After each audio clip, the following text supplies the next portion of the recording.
దురదృష్టం రాను రాను కాలం మారుతున్న కొద్దీ కార్మిక సంఘాల నాయకులు కూడా మారుతా ఉన్నారు.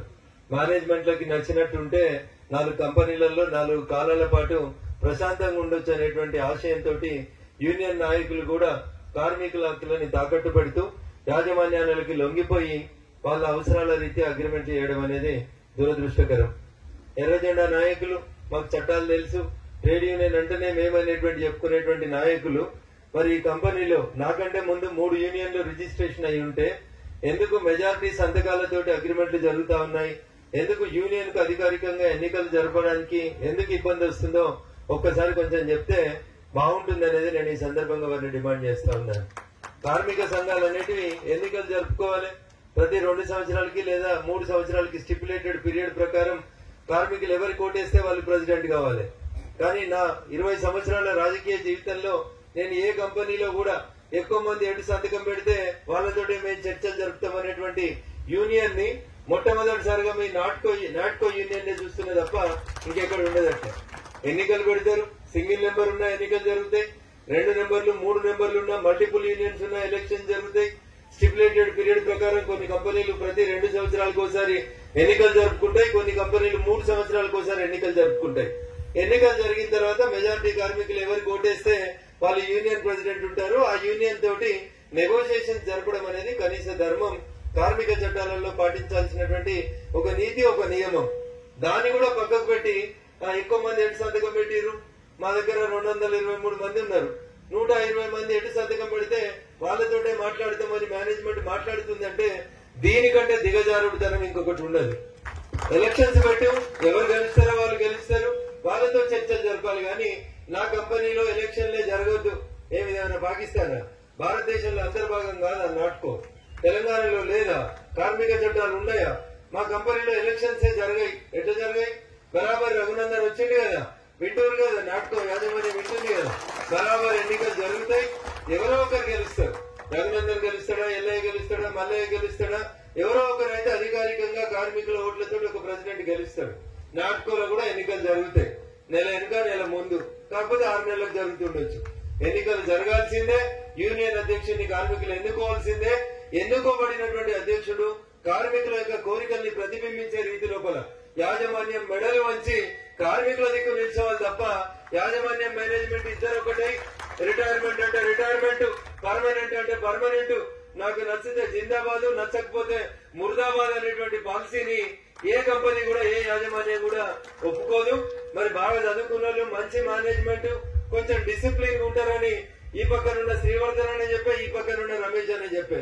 మరి ఇప్పటిదాకా ఎన్నికలు ఎందుకు జరుగుతలేవు? మంచోడు అని సంకరేసుకుంటే ఏదో చేసినట్టు ఉన్నది కంపెనీ పరిస్థితి. అందుకని ఎన్నికలు జరగాల్సిందే. గుర్తింపు పొందినటువంటి కార్మిక సంఘాన్ని యాజమాన్యం ఒప్పుకోవాల్సిందే. అది ఒప్పుకోవడానికి కావాల్సినటువంటి చట్ట ప్రకారం జరగాల్సినటువంటి ప్రాసెస్ జరగాల్సిందే. రఘునందన్ రావు అంటేనే వకీల్ సాబ్ అని చెప్తారు. వకీల్ సాబ్ వచ్చినాక కూడా ఎన్నికలు జరగకపోతే ఇంకా నాట్కోలో ఇంకేం బాగుంటది? కొంచెం వెనుక ముందు ఖచ్చితంగా అయ్యా నాట్కో యాజమాన్యం వింటున్నారు అనుకుంటా, మీ సెక్యూరిటీ గార్డా లేదా ఇలా కూర్చొని రికార్డు చేస్తున్నటువంటి మా మిత్రుల దగ్గరికి రికార్డు తెప్పించుకోండి. బరాబర్ ఎన్నికలు జరుపుకోవడానికి సిద్ధపడి ఉండ్రి. రఘునందన్ తో ఎన్నికలు జరుపుతారా, రఘునందన్ రాకముందు ఎన్నికలు జరుపుతారా అనేది మీరు ఈ పాటికి ఆలోచించుకోవాల్సింది. జెండా కట్టనీయం, యూనియన్ రిజిస్ట్రేషన్ చేయనీయం, మీటింగ్ పెట్టనీయం. మీటింగ్ పెట్టుకుంటే కార్మికులని డ్యూటీ లోపలనే చేపిస్తాం. 5 గంటల దాకా ఎవరిని ఇంటికి రానీయం. ఇవన్నీ మొదటిసారి వచ్చినాయి కాబట్టి మర్యాదగా మాట్లాడిపోతా ఉన్నాను. రెండోసారి వస్తే కార్మికులకు ఉండేటువంటి హక్కులు ఏముంటాయి, మేము మీటింగ్ ఎట్లా పెట్టుకోవాలి, నువ్వు పర్మిషన్ ఎట్లా ఇవ్వాలనేది పుస్తకం తీసుకొని వచ్చి కానూన్ ప్రకారం మీతోటి ఖచ్చితంగా చెప్పి మీటింగ్ కండక్ట్ చేస్తామని చెప్పి తెలియజేస్తా ఉన్నాం. కార్మిక సోదరులు కూడా ఎవరు భయపడాల్సినటువంటి అవసరం లేదు. మీరు మీటింగ్ పోయింది కదా, రేపటి నుంచి మిమ్మల్ని ట్రాన్స్ఫర్ చేస్తాం, మిమ్మల్ని ఉద్యోగాల నుంచి తీసేస్తాం, మిమ్మల్ని వీఆర్ఎస్ పెట్టిస్తాం, ఈ ఉడత ఊపులకి రఘునందన్ అనేటువంటి భయపడ్డాడు. కాబట్టి కానూన్ ఏం చెప్తే అది. కానూన్ అనేది ట్రేడ్ యూనియన్ పెట్టుకునేటువంటి హక్కు కార్మిక సోదరులకు ఉంటుంది. నీకు నచ్చుతుంది నచ్చదు, నాకు సంబంధం లేనటువంటి అంశం. కార్మిక చట్టాల మీద అవగాహన ఉన్నటువంటి వ్యక్తిగా మేము ఒక యూనియన్ రిజిస్ట్రేషన్ చేసుకుంటాం, మేము లెటర్ ఇస్తాం, ఎలక్షన్లకు పోతాం, డీసీఎల్ గారు నిర్ణయం తీసుకుంటారు, ఎలక్షన్లు జరుగుతాయి. అంతేగాని నేనున్నంతసేపు నా కంపెనీలో ఎలక్షన్లు జరగాయని ఎవరైనా ఫీల్ అయితే అట్లా ఫీల్ అయిన బయటికి పంపించైనా కంపెనీలో ఎలక్షన్స్ బరాబర్ జరిపిస్తాం. అర్ధగంట సేపు పర్మిషన్ ఏంటంటే 5 గంటల దాకా ఎవరిని బయటికి రానియం, రఘునందన్ రావు తోటి ఎవరు కలవద్దు, రఘునందన్ రావు స్పీచ్ ఎవరు వినొద్దు, రఘునందన్ రావు యూనియన్ లో ఎవరు తిరగొద్దు. ఇది ఎవరి కోరిక? అధికారాన్ని చెలాయిస్తామన్న యూనియన్ కోరిక, మేనేజ్మెంట్ కోరిక.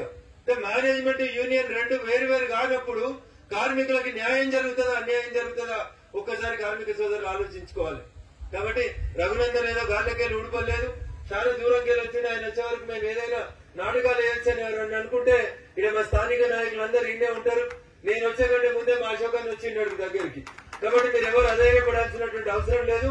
నేను రావడానికి 1 గంటన్నర టైం పట్టినా మా నాయకులందరూ కూడా అర్ధగంట లోపలనే ఉంటారు ఇక్కడ. మీకు ఏం కష్టం వచ్చినా ఖచ్చితంగా జెండా కోసం పనిచేసేటువంటి నాయకులుగా ఖచ్చితంగా మీ కష్ట సుఖాల్లో పాలు పంచుకుంటాం. కాబట్టి ఎవరో భయపట్టిస్తే ఏదో చేస్తే మాకు మెజారిటీ సంతకాలు పెట్టిరు కాబట్టి మేము అగ్రిమెంట్ చేస్తామని చెప్పి ఎవరైనా అడ్డదారిలో ప్రయత్నం చేస్తే రేపటి నుంచి అట్లాంటి చర్యలన్నింటినీ కూడా ఆపుతాం, అడ్డుకుంటాం. యాజమాన్యం మీద అవసరమైతే కార్మిక చట్టాల ప్రకారం కంప్లైంట్ చేస్తామని చెప్పి కూడా ఈ సందర్భంగా నాట్కో యాజమాన్యానికి తెలియజేస్తూ మా ఆఫీస్ బేరర్లు గత నెల రోజులుగా జెండా ఎగరడానికి రావాలని చెప్పి చాలా ఇబ్బంది పడతా ఉన్నారు. రగన్ వస్తలేడు, రాడు, ఆయన బాగా బిజీగా ఉంటాడని ఇట్లాంటి బదనాములు బాగా చేస్తున్నాగా నువ్వు ఒకసారి రావాలని చెప్పి కోరుకోవడం జరిగింది. కొద్దిగా నాకు ఆరోగ్యపరంగా ఇబ్బంది ఉన్నప్పటికీ ఎండదెబ్బ ఒకటి కొంచెం అవస్థ పడుతున్నప్పటికీ కూడా 3:30కు వస్తా అని చెప్పినా ఖచ్చితంగా 3:25 నిమిషాలకు అశోకన్ అక్కడ నన్ను ఆ నేషనల్ హైవే దిగిన దగ్గర రిసీవ్ చేసుకున్నాడు. కాబట్టి రఘునందన్ ఒకసారి మాటిస్తే ఖచ్చితంగా కార్మికుల పక్షాన నిలబడతాడు, కార్మికులకు న్యాయం జరిగేంత వరకు కొట్లాడతాడు. దాని గురించి ఏం భయపడకూరి. దుబ్బాకకి షాద్నగర్ కి మధ్యలో 200 కిలోమీటర్లు ఉండొచ్చు, కానీ 2 గంటల్లోనే నేను ఇక్కడికి వస్తా అని చెప్పి మీకు ఈ సందర్భంగా తెలియజేస్తూ ఈ రోజు యాజమాన్యం 5 గంటల దాకా ఎవరిని బయటికి రానియక పంచికొట్టి ఇంకో 15 నిమిషాలు ఎక్కువ టైం తీసుకొని 5:30 దాకా టైం పాస్ చేసినా మీరెవరు కూడా భయపడకూడదు. దాదాపు అందరి సెల్ ఫోన్లలో నేను మాట్లాడుతున్నటువంటి మాటలు ఆడ కూర్చున్నటువంటి సెక్యూరిటీ గేట్లున్న సెక్యూరిటీలు కూడా రికార్డు చేస్తున్నారు. కాబట్టి ప్రపంచం చాలా సమాచార విప్లవం వచ్చింది. సాయంత్రం వరకు అందరి సెల్ ఫోన్లలో కూడా నేను మాట్లాడినటువంటి మాటలు పోతాయని చెప్పి నేను అనుకుంటున్నాను. భౌతికంగా మన మధ్యలోకి రాకుండా కొద్దిసేపు గేట్ లోపల ఆపడానికి యాజమాన్యం సక్సెస్ అవుతుండొచ్చు, కానీ రేపు ఎన్నికలు వచ్చినప్పుడు ఖచ్చితంగా కార్మికులంతా కూడా మా పక్షాన్నే ఉంటారు. నీ నిరంకుశ వైఖరికి, నీ మొండి వైఖరికి వ్యతిరేకంగా మా యూనియన్ గెలిపిస్తారనేటువంటి మాట నువ్వు అర్థం చేసుకో. మా ఆఫీస్ బేరర్ల మీద కక్ష సాధింపు చర్యలు చేపట్టాలనేటువంటి ఆలోచనని మానుకొని అందరితో మర్యాదగా మెదులుకో, కార్మికుల్ని కార్మికులుగా గౌరవించమని చెప్పి యాజమాన్యానికి తెలియజేస్తూ మేమేం నీతో యుద్ధం చేయడానికి రాలేదు. మా హక్కులు ఏమున్నాయో గౌరవప్రదంగా మా హక్కుల్ని మాకు ఇవ్వమని అడగడానికి వచ్చినాం. మాకు చేయాల్సినటువంటి అగ్రిమెంట్ మాకు చేయమని అడగడానికి వచ్చినాం. ఎన్నికల్ని నిర్ణీత సమయంలో నిర్వహించమని చెప్పడానికి వచ్చినాం తప్ప మాకు నాటుకో యాజమాన్యంతో వ్యక్తిగత పంచాయతీలు ఏం లేవు, గెట్టు పంచాయతీ అంతకంటే లేదు. మీరు మంచిగుంటే మేము మంచిగుంటాం. మీరు మంచిగా ఉండాలంటే, కంపెనీ బాగా నడవాలంటే మీరు కాపాడుకోవాల్సింది రఘునందన్ రావుని, చుక్కరాముల్ని కాదు. మీరు కాపాడుకోవాల్సింది ఎవరిని? మీ కార్మిక సోదరుల్ని. ఈడుండాలని ఆడున్న వాళ్ళందరినీ మీరు సరిగా చూస్తే వాళ్ళు యూనియన్ ఎందుకు పెడతారు, వాళ్ళు కొట్లాట ఎందుకు వస్తారు అనేది ఒకసారి మీరు ఆలోచించుకోవాలి. చేసే పనికి సరి అయినటువంటి జీతం రాకపోతే, ఏజ్ ఉన్నప్పటికీ కూడా పనిచేసేటువంటి శక్తి శరీరంలో ఉన్నప్పటికీ కూడా బలవంతంగా బీఆర్ఎస్ ఇప్పిస్తుంటే ఒకప్పుడు యూనియన్ వస్తుంది. 10 ఏళ్లు పనిచేస్తే పర్మనెంట్ చేయరు. కానీ రఘునందన్ రావు వస్తుండంటేనే గేటు కాడ జెండా ఎగురుతుందని తెలిస్తేనే 23 మందిని పర్మనెంట్ చేసిరంటే రేపు రఘునందన్ రావు రేపు మీ యూనియన్ అధ్యక్షుడికి వస్తే ఇంకెన్ని మార్పులు వస్తాయి అనేది మీరు ఒకసారి ఆలోచించుకోండి. అందుకని ఇది ఆరంభం మాత్రమే. ఇంతకంటే ఎక్కువ మాట్లాడాలని భయపట్టించాల్సినటువంటి అవసరం కూడా లేదని నేను అనుకుంటూ ఇంత గొప్ప సంఖ్యలో హాజరైనటువంటి నాట్కో కార్మిక సోదరులకి, చుట్టుపక్కల నుంచి ఇచ్చేసినటువంటి షాద్నగర్ నియోజకవర్గ భారతీయ జనతా పార్టీ ఆత్మీయ కుటుంబ సభ్యులందరూ కూడా శిరస్సు వంచి నమస్సుమాంజలు తెలియజేస్తూ రమేష్ కి ఈ మీటింగ్ 5:30 దాకా నడవాలి, గేట్లకి అందరూ వచ్చేదాకా నడిస్తే బాగుంటుండే, అందరు మా సార్ని కలిస్తే బాగుంటుండే అనే కోరుకుంది. తప్పకుండా కొద్దిసేపు బయట నిల్చుందాం. మీటింగ్ అయిపోయినప్పటికీ కూడా గేట్ బయటకు వచ్చేటువంటి కార్మిక సోదరులందరినీ కలిసిపోదాం. ఆరోగ్యం సహకరిస్తలేదు కాబట్టి మన్నించాల్సిందిగా మీ అందరినీ కోరుకుంటూ అవకాశం ఇచ్చినటువంటి మా ఆఫీస్ పేరెంట్స్ అందరికీ కూడా కృతజ్ఞతాభివందనాలు తెలియజేస్తూ సెలవు తీసుకుంటున్నాను. కార్మికుల ఐక్యత, కార్మికుల ఐక్యత. హాయ్ ఫ్రెండ్స్, మా టుడే టుమారో యూట్యూబ్ ఛానల్ చూస్తున్నందుకు చాలా థ్యాంక్స్. మరిన్ని లేటెస్ట్ వీడియోస్ కోసం వెంటనే సబ్స్క్రైబ్ చేయండి. అలాగే ఈ బెల్ ని కూడా రింగ్ చేసేయండి.